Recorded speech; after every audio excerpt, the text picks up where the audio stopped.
नमस्कार, मेरा नाम सविता सामू है। नाटक प्रस्तुत करता है जुर्माना। ये काल्पनिक कहानी भारत के स्वतंत्रता आंदोलन के समय की है, जब गांधी जी ने विदेशी वस्तुओं के बहिष्कार का आह्वान किया था। एक गरीब कपड़ों का दुकानदार इसकी चपेट में आ जाता है जब कांग्रेस उस पर विलायती कपड़ा बेचने की वजह से एक भारी जुर्माना लगा देती है। जब उसके परिवार पर मुसीबतों का पहाड़ टूट पड़ता है, तब उसकी बीमार पत्नी गांधी जी द्वारा सिखाए गए सत्याग्रह का रास्ता अपनाती है, मगर कांग्रेस के खिलाफ। वाचकों के नाम हैं विनय गावस्कर, मोना शेठ, अनीता दीक्षित, जय झाला, शशांक दिवेकर, ओंकार परांजपे, वैशाली किरपेकर, निर्मल बजाज, विहान रोडगे, अर्जुन पंत, मोहम्मद जीशान और उपेंद्र यादव। रिकॉर्डिंग और पोस्ट प्रोडक्शन किया है अनीता दीक्षित और ऋषभ साबू ने। ये नाटक मुंशी प्रेमचंद की कहानी तावान से प्रेरित है और इसका नाट्यकरण मनीष साबू ने किया है।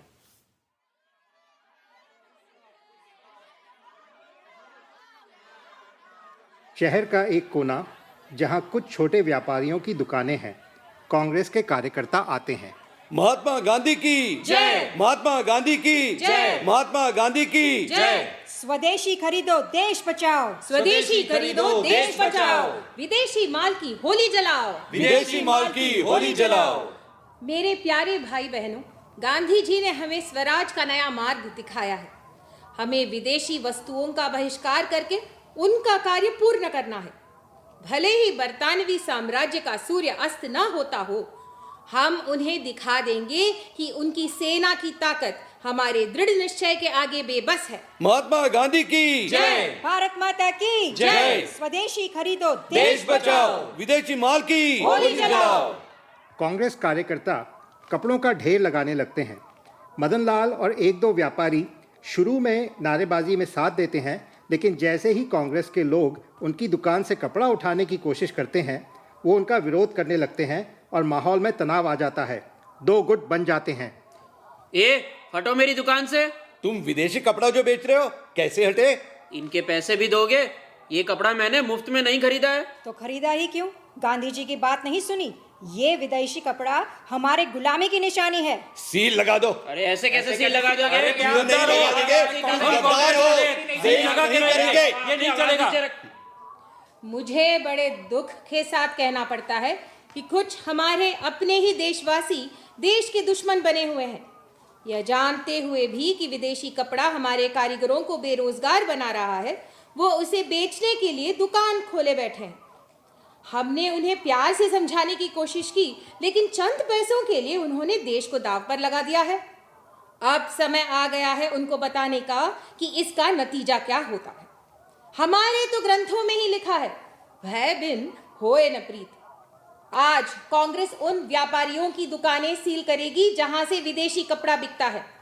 अब इन दुकानदारों को समझ में आएगा कि हमारी प्रेम की भाषा हमारी कमजोरी नहीं है। कांग्रेस के कार्यकर्ता दुकानों पर सील लगाते हैं, नारे लगाते हुए चले जाते हैं। महात्मा गांधी की जय, भारत माता की जय। स्वदेशी खरीदो देश बचाओ। मदन लाल अपनी दुकान पर सील लगी देखकर सकपका जाता है। पहले यहाँ वहाँ देखता है, फिर एक पत्थर उठाकर सील तोड़ देता है। एक ग्राहक आता है।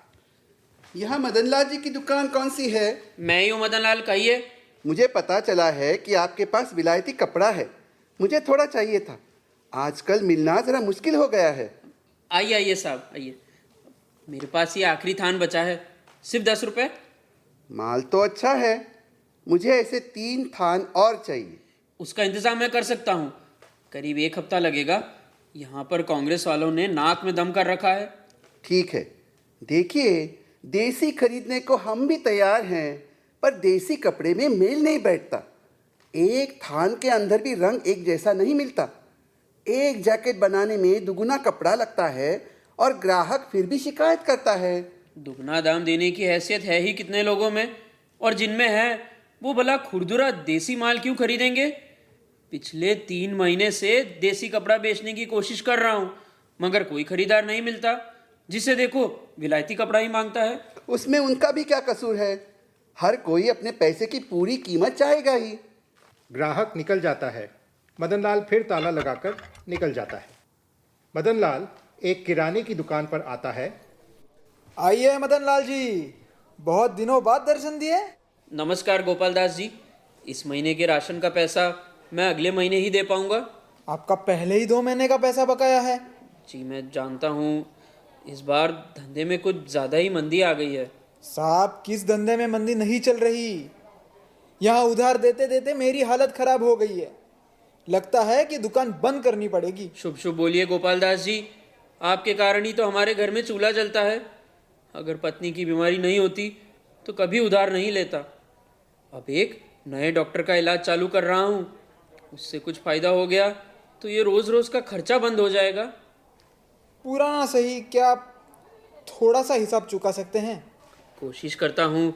अभी के लिए ये सामान की लिस्ट है, क्या आप भिजवा सकते हैं? इसको मिलाकर आपका हिसाब हो रहा है 75 रुपये। मैं ये सामान आपके घर भिजवा दूंगा। मेरे आदमी को आप जितना हो सके दे देना। मदनलाल का घर। उसकी बीवी राधा खाट पर लेटी है। मदनलाल की माँ उसके पास बैठी पंखा झल रही है। मदनलाल कुछ दवाइयाँ लेकर आता है। ये दवाइयाँ ले ले, मैं डॉक्टर साहब को लेकर आता हूँ। 1 महीने से घर में राशन नहीं आया है और तुम्हें दवाई के पैसे कहाँ से मिल गए? एक ग्राहक मिल गया था, उसने 3 थान का एडवांस पैसा दे दिया है। 3 थान? अपने देसी कपड़े की इतनी खपत मैंने पहले तो नहीं सुनी। अब देसी कपड़ा नहीं, विलायती। क्या? उस पर तो सील लगी थी ना? हाँ अम्मा। तो तुमने सील तोड़कर ये बिक्री करी है? धीरे बोलो, दीवारों के कान होते हैं। ये तुमने अच्छा नहीं किया। देख, मैंने कोई अपनी खुशी से नहीं किया। 3 महीने हो गए देसी कपड़ा बेचते हुए। दिन भर में 2 रुपए की कमाई नहीं होती। तेरे गहने, अम्मा के जेवर, सब कुछ तो गिरवी रख दिया है। खुद से तो कभी कुछ बनवा नहीं पाया। जो तू लाई थी वो भी नहीं बचा। मेरे जेवरों की फिक्र तू मत कर। इस उम्र में मैं भला कौन सा पहनने वाली थी। ये सब मेरी बीमारी के कारण हो रहा है। मैंने तुमसे कितनी बार कहा है, इन डॉक्टरों के चक्कर में मत पड़ो। मैं घरेलू इलाज से ठीक हो जाऊंगी। दाई से पेट नहीं छुपाते बहू। मुझे क्या दिख नहीं रहा? सारे घरेलू इलाज तो करवा लिए, कोई फायदा नहीं हुआ। तो डॉक्टर कौन सा अमृत पिला देगा? अगर मेरा समय आ गया होगा तो कोई रोक नहीं पाएगा। ये डॉक्टर बहुत अच्छा है बहू। सुना है विलायत से पढ़कर आया है। लो, विलायती डॉक्टर की फीस के लिए विलायती कपड़ा बेच दिया। हिसाब बराबर। ये मजाक की बात नहीं है। देश में स्वराज के लिए कितने ही परिवार बर्बाद हो चुके हैं और तुम्हें अपने घर से आगे कुछ दिख ही नहीं रहा है। मेरी थोड़ी तकलीफ से अगर देश का भला होता है तो तुम मुझे उससे क्यों वंचित कर रहे हो? बुखार में अंशंट बोल रही है। मैं बच भी गई तो किसी पर कौन सा उपकार कर रही हूँ? सच बोलती हूँ, अगर तुम इस पैसे से दवाई लेकर आए तो मैं एक बूंद भी नहीं पीऊंगी। मेरे लिए यह जहर है। ये क्या तमाशा है? अपना नहीं, कम से कम बच्चों की तो सोच। मैंने सब सोच लिया है। अगर ये रास्ता आसान होता तो कोई भी चल लेता। गांधी जी, नेहरू जी को ये सब करने की क्या ज़रूरत है? वो तो ऐशो आराम से अपनी ज़िंदगी बिता सकते थे। जब वो हमारी खातिर कुर्बानी कर सकते हैं तो हम भी उनके लिए इतना तो कर ही सकते हैं। उनको कुर्बानी देने के लिए मैंने नहीं कहा था। उनके फैसले का नजला हम क्यों झेलें? अब अनशंट कौन बोल रहा है? देख, हम लोग फांके कर लेंगे, लेकिन बच्चों की तकलीफ मैं नहीं देख सकता। तुझे ये पैसे नहीं चाहिए तो आज के बाद तेरी दवाई नहीं लाऊंगा, पर जिस कपड़े के मैं पैसे ले चुका हूं वो तो मैं जरूर बेचूंगा। मदनलाल भुनभुनाता हुआ निकल जाता है। राधा उसे रोकना चाहती है पर वो नहीं सुनता। मदनलाल अपनी दुकान पर आकर खोलता है। इतने में कांग्रेस की टोली आ जाती है। मदनलाल फौरन उनकी लीडर के लिए एक कुर्सी लाता है और पानी का गिलास, जिसे वो ठुकरा देती है। ग्राहक भी आता है लेकिन भीड़ में खड़ा हो जाता है। क्यों लाला, तुमने विलायती माल की सील तोड़ दी ना? जी, आपसे किसने कहा? हमारी आंखें और कान शहर के हर कोने में मौजूद हैं। बताओ, तुमने सील तोड़ी या नहीं? जी, गलती हो गई, आइंदा नहीं करूँगा। जानबूझकर किया जाने वाला काम गलती नहीं होता। किसी ने सही कहा है, किले के दरवाजे अंदर से ही खुलते हैं। तुम्हारे जैसे मीर जाफरों और जयचंदों के कारण ही देश आज तक गुलाम बना हुआ है। तुम खुद भी गुलामी में पैदा हुए, तुम्हारे बच्चे भी गुलामी में पैदा हुए और उनके बच्चे भी गुलाम ही रहेंगे। देश के साथ गद्दारी करते हुए तुम्हें शर्म नहीं आती? मैंने किसी से गद्दारी नहीं की है। अगर लोग देसी कपड़ा ही मांगेंगे तो मैं भला विलायती कपड़ा क्यों बेचूंगा? आप मेरे माल पर सील लगाने की बजाय लोगों को क्यों नहीं समझाती कि उन्हें विलायती कपड़ा नहीं लेना चाहिए? क्या शहर भर में आपके सिर्फ आंख और कान ही है, मुंह नहीं है? उल्टा चोर कोतवाल को डांटे। जानते हो तुम किससे बात कर रहे हो? माफ कीजिए, मुझे ऐसा नहीं बोलना चाहिए था। देखिए, मैं अपने किए पर शर्मिंदा हूँ। आगे से आपको शिकायत का मौका नहीं दूंगा। बस आप यहाँ पर हंगामा मत कीजिए। मेरी भी बाजार में थोड़ी इज्जत है। अपनी इज्जत के बारे में तब सोचना था जब तुम ये सील तोड़ रहे थे। दीदी, हमें ऐसे लोगों की मिसाल बनानी होगी। ठीक कहा। तुम्हारा ये पहला जुर्म है, इसलिए तुम्हें केवल 101 रुपए जुर्माने पर छोड़ रहे हैं। 10 दिन के अंदर कांग्रेस के कार्यालय में पहुंचा देना। इसका चालान बना दो। 101 रुपए? इतना तो मैं 6 महीने में भी नहीं कमाता। चालान का रेट मैं नहीं तय करती। जो सब पर लगाया जाता है वही तुम पर भी लगाया है। क्या बड़े सेठों और छोटे व्यापारियों को पर एक ही जुर्माना? आप लोगों को कम से कम पेड़ देकर फल तोड़नी चाहिए। तुमको इतना तरस आ रहा है ना, तो तुम भर दो ना इसका जुर्माना। और 10 दिनों में चुका देना, वरना ये बढ़कर 201 हो जाएगा। ये क्यों चुकाएंगे? इतना जुर्माना देने से तो अच्छा है मैं दुकान ही बंद कर दूं। तो कर दो बंद, लेकिन जुर्माना तो फिर भी भरना ही पड़ेगा। बस बहुत हो गया। जितना मैं दबता हूँ आप उतना दबाते हैं। मैंने किसी के हक का नहीं मारा है। केवल एक छोटी सी दुकान से अपना परिवार चला रहा हूँ। आपका दिया नहीं खा रहा हूँ जो आपकी दादागिरी बर्दाश्त करूँ। हमारी दादागिरी अभी तुमने देखी नहीं है। जब तक प्रेम की भाषा बोल रहे चेत जाओ। नहीं तो क्या कर लोगे? जिंदगी में नेतागिरी के सिवाय कुछ किया होता तो पता चलता कि मेहनत की कमाई से घर कैसे चलता है। मैं भी अभी तक प्रेम से ही बोल रहा था, मगर दिख रहा है कुत्तों को घी हजम नहीं होता। ये जबान संभाल कर बात करो। तुम अपनी जबान संभालो और आप उठिए यहाँ से। मुझे ये कुर्सी अपने ग्राहकों के लिए चाहिए। और तुम भी सुन लो, अगर यहाँ से दफा नहीं हुए तो अभी जाकर थाने में रपट लिखवाता हूँ। जब पुलिस के डंडे पड़ेंगे तो सारी नेतागिरी निकल जाएगी। अब तुमने सारी हदें पार कर दी हैं। पुलिस को बुलाओगे? बुलाओ, हम किसी पुलिस से नहीं डरते। जेल तो हमारा ससुराल है, लेकिन मैं भी देखती हूँ तुम्हारी दुकान कैसे चलती है।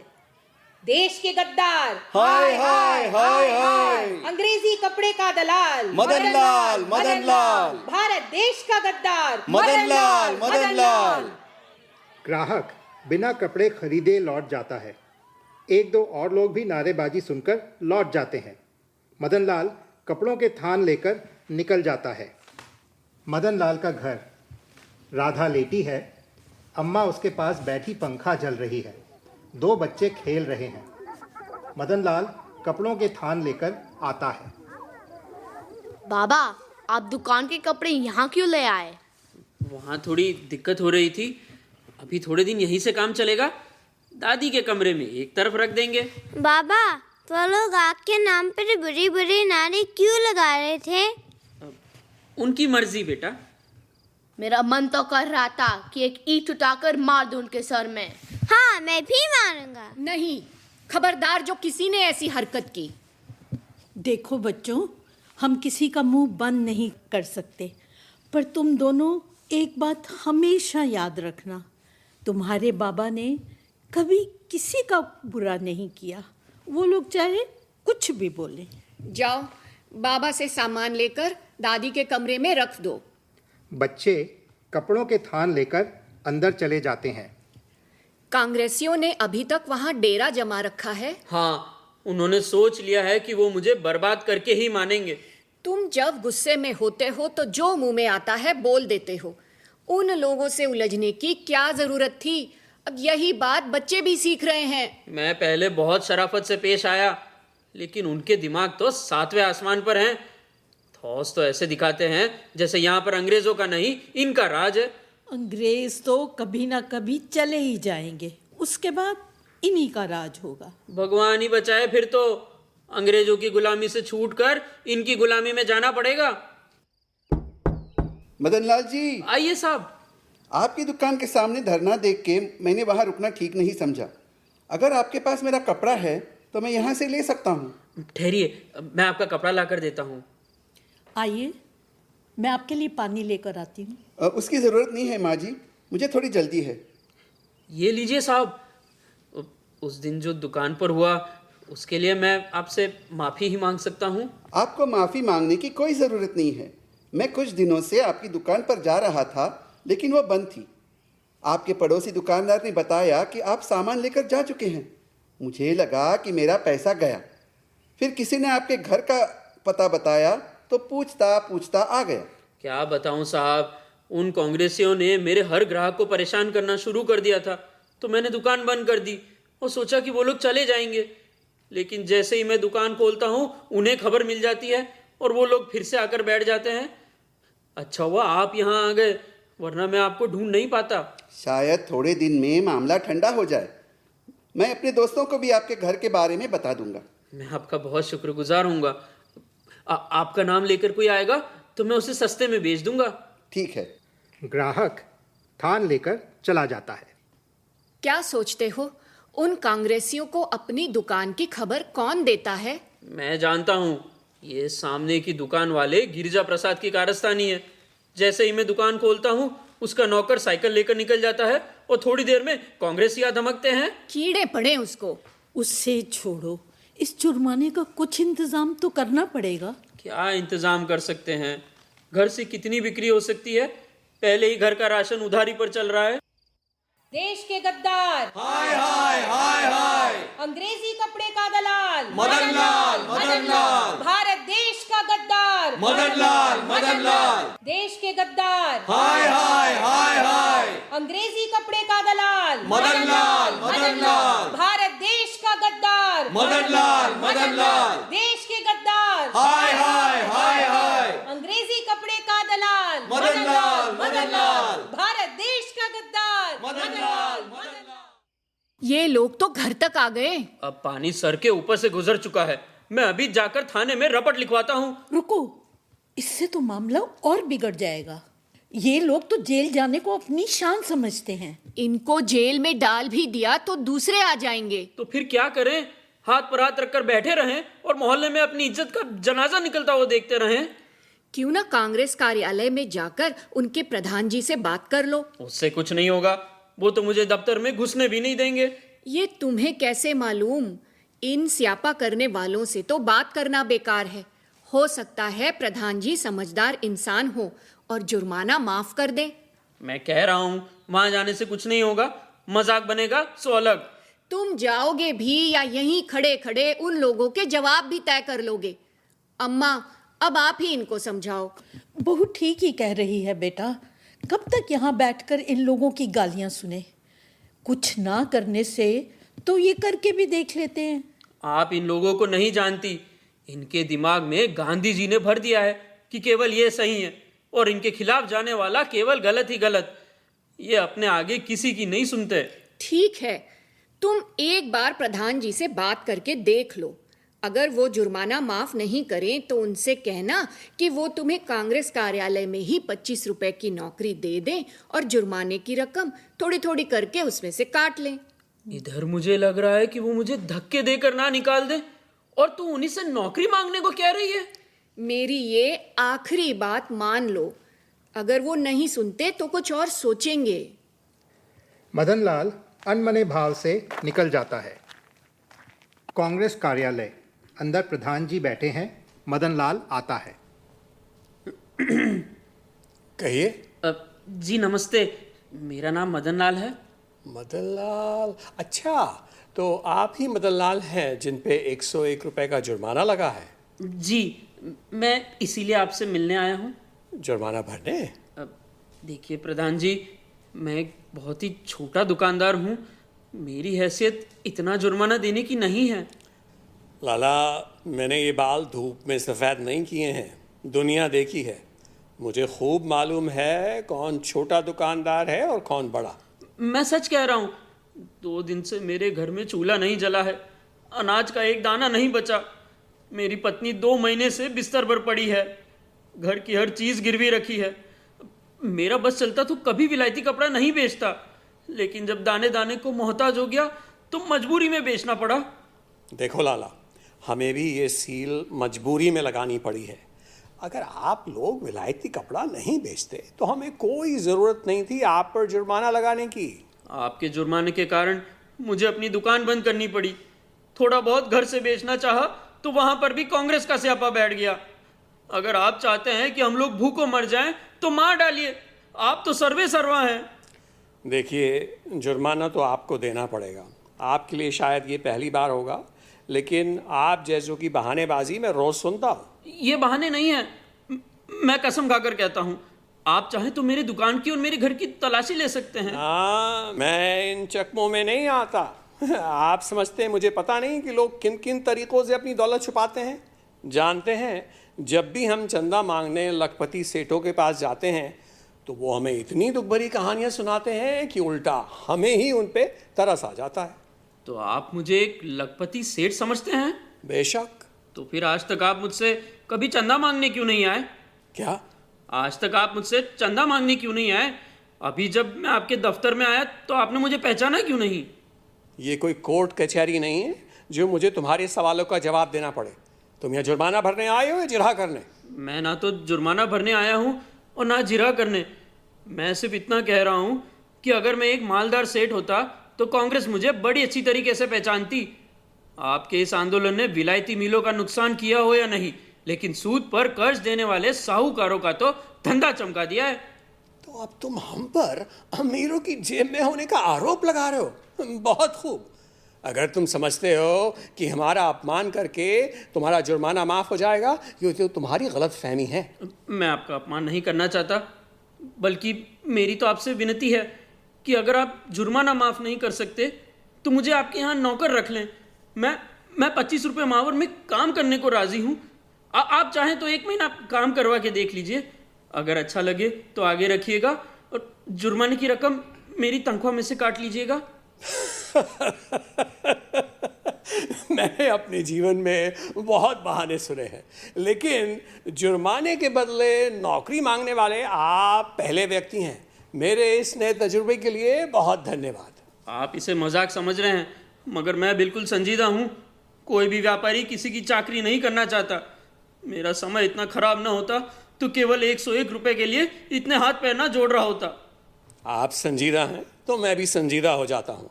कांग्रेस के पास इतने फिजूल के पैसे नहीं हैं कि वो मोटे सेठों को खिलाती फिरे। तो आप मुझ पर जरा भी रहम नहीं करेंगे? बात मेरे रहम करने की नहीं है। पहले तो मुझे विश्वास ही नहीं कि आपकी हालत इतनी ख़राब है जितनी आप बता रहे हैं, लेकिन अगर 1 मिनट के लिए मान भी लूं तो भी जुर्माना माफ़ नहीं हो सकता। क्यों? ये बात जैसे ही बाहर निकलेगी आपके बीसीओ भाई अपना अपना जुर्माना माफ़ कराने आ धमकेंगे। आप भले ही गरीब होंगे, आपके बंधु तो नहीं। मैं किस किस की तलाशी लेता फिरूंगा। इस तरह तो हो चुकी विलायती कपड़े की रोकथाम। इसलिए मेरी सलाह है, जुर्माने की रकम का इंतज़ाम करें, अपनी दुकान फिर से खोलें। ईश्वर ने चाहा खूब तरक्की होगी और नुकसान जल्दी बढ़ जाएगा। मदन लाल सिर झुकाए निकल जाता है। मदन लाल का घर। राधा अम्मा कमरे में है। मदन लाल आता है। क्या हुआ? वही जो मैं कह रहा था, ना तो जुर्माना हटाया और ना ही नौकरी दी। कुछ कारण भी बताया? यही कि अगर तुम्हें रियायत दी तो बाकी सबको भी देनी पड़ेगी।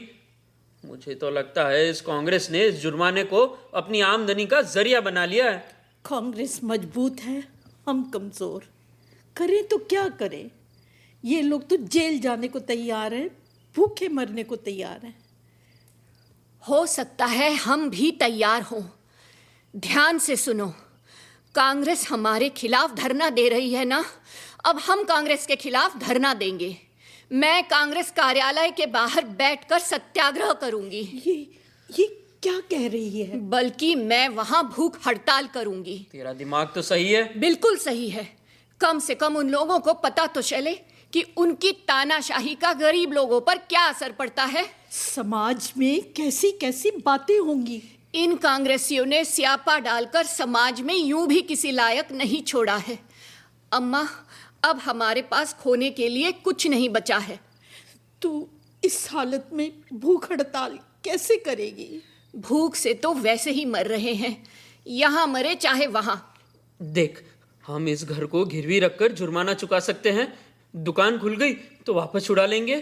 खबरदार, अगर घर को गिरवी रखने की बात की तो आज तक गिरवी रखी हुई कोई भी चीज वापस आई है? अगर घर गया तो बच्चों के सर पे छत भी नहीं बचेगी। बहू, तू रहने दे, इस धरने पर मैं बैठूंगी। नहीं अम्मा, मेरे पीछे ये घर आपको देखना पड़ेगा। ये जब किसी बात पर अड़ जाती है तो इसे कोई नहीं हिला सकता। एक चादर लो और चलो मेरे साथ। कांग्रेस कार्यालय के सामने की सड़क। मदनलाल, राधा, अम्मा आकर बैठ जाते हैं। उनके हाथ में कांग्रेस विरोधी तख्तियां हैं। कांग्रेस मोहल्ला अध्यक्ष, कांग्रेस कर्मचारी ये देखते हैं और कंफ्यूज हो जाते हैं। क्यों भाई मदनलाल, ये क्या नया नाटक कर रहे हो? नाटक तो आप करते हैं, ये हमारी सच्चाई है। खुद से कुछ हो न सका तो औरत जात को ले आए। देखिए, हम यहाँ कोई हंगामा नहीं करेंगे, लेकिन यहाँ से हटेंगे भी नहीं। गांधी जी से हमने भी इतना तो सीख ही लिया है। नाम गांधी जी का लेते हो मगर काम गोरी सरकार का करते हो। बात गांधी जी या गोरी सरकार की है ही नहीं, बात है आपके जुर्माने की। आपको मेरी बात पर भरोसा नहीं था ना? अब पूरा शहर हमारे हालात देखेगा और खुद फैसला करेगा कि आपका जुर्माना जायज है या नहीं। कांग्रेस मोहल्ला अध्यक्ष, कांग्रेस कर्मचारी चुपचाप अंदर चले जाते हैं। कांग्रेस कार्यालय के अंदर कांग्रेस प्रधान आते हैं। ये लोग वही हैं ना जिनके घर के सामने स्यापा पड़ रहा है? जी प्रधान जी। तो ये लोग यहाँ क्या कर रहे हैं? ये लोग यहाँ जुर्माने के खिलाफ धरना दे रहे हैं। क्या? जी प्रधान जी। इनको बोलो इस तरह जुर्माना माफ नहीं हो सकता, दफा करो यहाँ से। हमने कोशिश की है लेकिन वो हिल ही नहीं रहे हैं। पुलिस को बुलाकर हटवा दे क्या? नहीं, अगर पुलिस का यहाँ हिस्सा लिया तो न मालूम कहाँ कहाँ चुकाना पड़ेगा। मैं इनको समझाने की कोशिश करता हूँ। कांग्रेस कार्यालय के बाहर प्रधान जी और बाकी कार्यकर्ता आते हैं। देखिए मदनलाल जी, जैसा कि मैंने आपको पहले भी कहा है, मेरे हाथ बंधे हैं। मैं अगर आपके साथ रियायत करता हूँ तो मुझे सभी के साथ करनी पड़ेगी। प्रधान जी, क्या मजबूरी केवल आपकी है? हमारे हाथ बांधकर आप अपने बंधे हुए हाथों की क्या दुआई दे रहे हैं? मैंने बहुत तरह के लोग देखे हैं, लेकिन कुछ पैसे बचाने के लिए अपनी बीमार बीवी का सहारा लेने वाले आप पहले इंसान मिले। थोड़ी तो शर्म कर लो। आप लोग खामोश रहिए। इनकी पत्नी हमारी भी बहन है। देखिए मदनलाल जी, आपकी पत्नी की तबीयत ठीक नहीं लग रही। आप इन्हें घर ले जाएं, यहाँ रह के इनकी हालत और बिगड़ सकती है। प्रधान जी, इस धरने का फैसला मेरा है, इनका नहीं। जब तक आप जुर्माना वापस नहीं लेते, मैं नहीं जाने वाली। यह सत्याग्रह गांधी जी ने ही सिखाया है। जिद ना करो बहन, मैं जुर्माना माफ नहीं कर सकता। आप घर लौट जाएं। आपका स्वस्थ होना आपके परिवार के लिए जरूरी है। आपकी हमदर्दी के लिए आभार।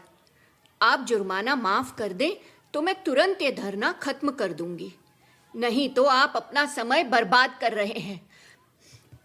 प्रधान कार्यकर्ता निरुत्तर होकर वापस अपने कार्यालय में लौट जाते हैं।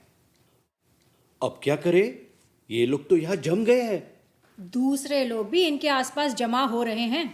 मेरी मानो तो उन्हें बैठे रहने दो। सत्याग्रह करना इतना आसान नहीं होता, 1-2 दिन में ही पता चल जाएगा। आपकी मान के चले, इसीलिए समस्या आई है। अगर शुरू से थोड़ा हल्का हाथ रखती तो ये नौबत ना आती।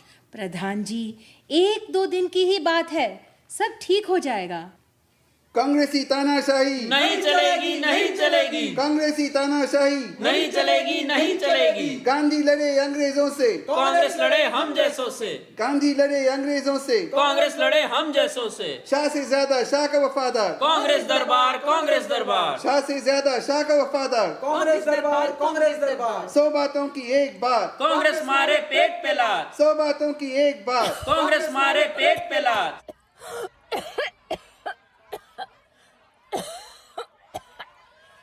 कांग्रेस कार्यालय के अंदर कांग्रेस प्रधान और बाकी सारे कार्यकर्ता जमा है। इसकी बीवी की हालत ठीक नहीं है। अगर उसे जल्दी अस्पताल नहीं लेके गए तो ये मर भी सकती है। हमें उसे मरने नहीं देना चाहिए। लोगों में उसके लिए सहानुभूति पैदा हो रही है। कल मेरे पास दिल्ली से पत्र आया है।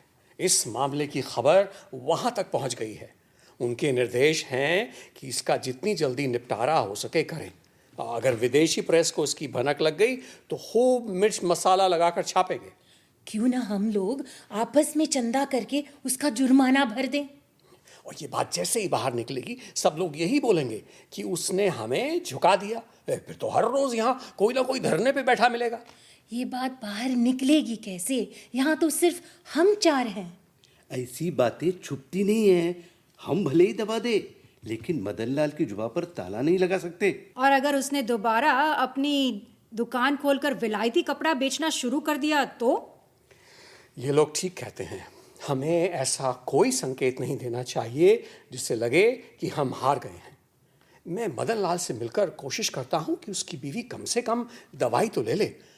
उससे बाहर भीड़ में मिलना ठीक नहीं होगा। यहाँ बुला लाओ। इस बार ध्यान रहे कोई भी भड़काने वाली बात ना हो। कांग्रेस कार्यकर्ता मदन लाल को अंदर लेकर आते हैं। देखिए मदन लाल जी, हमें आपकी पत्नी की चिंता हो रही है। आखिर वो हमारी भी बहन है। हमारे चाहे जितने भी मतभेद हों, लेकिन बहन तो फिर भी हमारी है। उनकी हालत देख के हम भी बहुत चिंतित हैं। हम अपनी बहन को और ऐसा नहीं देख सकते। आपको अपनी इस बहन का नाम मालूम है? सारे कांग्रेसी एक दूसरे को देखते हैं। नाम किसी को नहीं मालूम। तो क्या आप उन्हें कम से कम दवाई लेने के लिए मना नहीं सकते? क्या आप समझते हैं मैंने कोशिश नहीं की होगी? उसकी सेहत की चिंता आपसे अधिक मुझे है। हमें आपसे हमदर्दी नहीं, समाधान चाहिए। वो एक जिद्दी औरत है। जब तक जुर्माना लागू है वो नहीं उठने वाली। एक संवाददाता आती है। नमस्ते, मेरा नाम मनोरमा पंडित है। मैं नवभारत अखबार से आई हूँ। हमें इस धरने की खबर मिली है। क्या आप बता सकते हैं कि ये कितने दिनों से धरने पर बैठी है? 3 दिन से। इनकी हालत ठीक नहीं लग रही है। हमने बार बार कहा है हम डॉक्टर के पास ले जाने के लिए तैयार हैं, किंतु ये लोग मानते ही नहीं। डॉक्टर के पास ले जाने को तैयार हैं, लेकिन जुर्माना माफ करने के लिए नहीं। आप कौन? मैं उनका पति हूँ।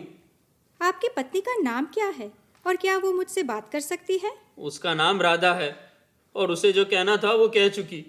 इस समय और बातचीत करके हम उसको और नहीं थका सकते। मैं समझ सकती हूँ। क्या इनका अनशन आमरण है? वैसा ही समझिए। कांग्रेस कार्यालय के बाहर कुछ लोग शामियाना लाकर राधा के ऊपर लगाते हैं। वैष्णव जन तो तेने कहिए जे, पीड़ पराई जाने रे। वैष्णव जन तो तेने कहिए जे, पीड़ पराई जाने रे। पर दुखे उपकार करे तोए, मन अभिमान नानी रे। वैष्णव जन तो तेने कहिए जे, पीड़ पराई जाने रे। इन लोगों ने तो गांधी जी के भजन भी शुरू कर दिए। बस इसी की कसर रह गई थी।